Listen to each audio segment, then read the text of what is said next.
สบายดี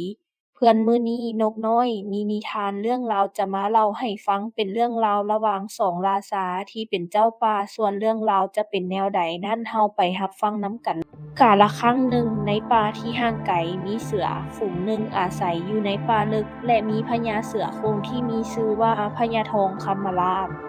และมีฝูงสิงโตที่มีพญาสิงห์ที่มีชื่อว่าพญาสิงห์ทองอาศัยอยู่ทงกว้างไกลกับเขตป่าใหญ่ ทั้งสองเป็นหัวหน้าฝูงที่ปกครองลูกน้องหลายโตและความสามารถสูงสุดในการล่าเหยื่อ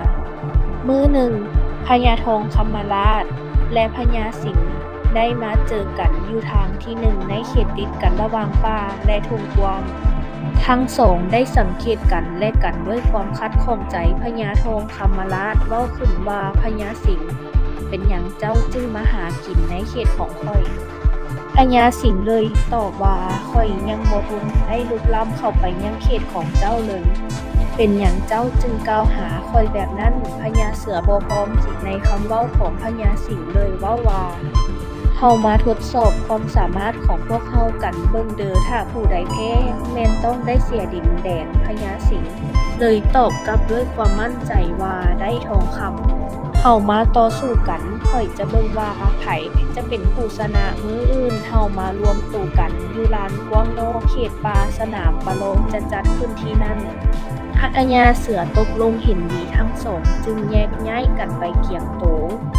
ในมื้อต่อมาพญาเสือก็ได้นำพาบริวารของตนเดินทางออกมาจากป่าเพื่อไปลานประลองที่พวกเขาได้นัดหมายกันไว้ และพญาสิงห์ก็ได้นำพาลูกน้องและบริวารของตนออกจากถ้ำเพื่อไปยังสถานที่ประลองเช่นเดียวกัน เมื่อทั้งสองสัตว์ที่แข่งแกร่งได้มาเผชิญหน้ากันพวกเขาก็ได้ต่อสู้กันตัวต่อตัว การต่อสู้เริ่มต้นด้วยการจู่โจมที่แม่นยำของพญาเสือมันเคลื่อนไหวไว้และกระโดดเข้าไปหาพญาสิงห์ทันทีพญาสิงห์ก็ได้โต้กลับด้วยการกัดและการโจมตีที่รุนแรงการต่อสู้ดำเนินไปด้วยความตื่นเต้นทั้งสองได้สู้กันในอย่างดุเดือดพญาเสือกำลังเสียท่าให้พญาสิงห์เมื่อลูกน้องพญา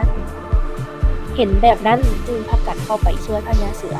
และบริวารของพญาสิงห์เห็นก็พากันเข้าไปต่อสู้กับลูกน้องของเสืออย่างดุเดือดพญาเสือใช้ความไวในการหลบหลีกการจู่โจมของพญาสิงห์ในขณะที่พญาสิงห์ใช้พลังและการป้องกันที่แข็งแกร่งและสุดท้ายพญาเสือก็บ่สามารถโจมตีพญาสิงห์ได้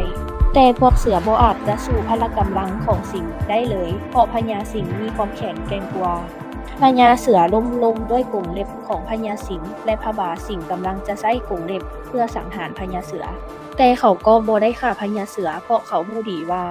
ถ้าสังหารพญาเสือแล้วก็จะมีการแก้แค้นกันไปมาอย่างบ่มีบ่อนสิ้นสุดเฮาบ่ต้องการเอาชีวิตเจ้าดอกและพญาเสือก็ยอมรับความพ่ายแพ้และสัญญาว่าจะบ่ก้าวก่ายอาณาเขตของพญาสิงห์หลังข้อยต้องการที่จะผูกมิตรไมตรีกับพวกเจ้าและต่อไปนี้ถ้าลูกหลานของข้อยได้หลงเข้าไปในป่าของพวกเจ้าข้อยขอให้เจ้าอย่าได้ทำให้พวกเขาเลยพญาเสือได้ยอมรับความพ่ายแพ้ในครั้งนี้ พญาสิงห์กับพญาเสือก็ผูกมิตรไมตรีต่อกัน การต่อสู้ได้สิ้นสุดลงเมื่อพญาสิงห์ได้หยุดการในครั้งนี้ และพญาเสือก็ได้พาลูกน้องของตนกลับเข้าไปในป่า ทั้งสองได้รู้ว่าการต่อสู้บ่ได้เป็นผลดีต่อพวกเขา การใช้กำลังเพื่อเบียดเบียนและแย่งสิ่งของคนอื่นบ่แม่นทางออกที่ดีเสมอไปที่อยู่ร่วมกันต่างหากที่จะเฮ็ดให้การดำรงชีวิตมีความสุขและชีวิตที่ยืนยาว เป็นแนวใดเพื่อนหลังจากที่นิทานเรื่องราวเจ้าลงไปแล้วอย่าลืมกดติดตามกดแชร์กดกระดิ่งแจ้งเตือนจะได้บ่พลาดการอัปเดตเรื่องราวใหม่ๆจากทางพวกเราขอขอบใจ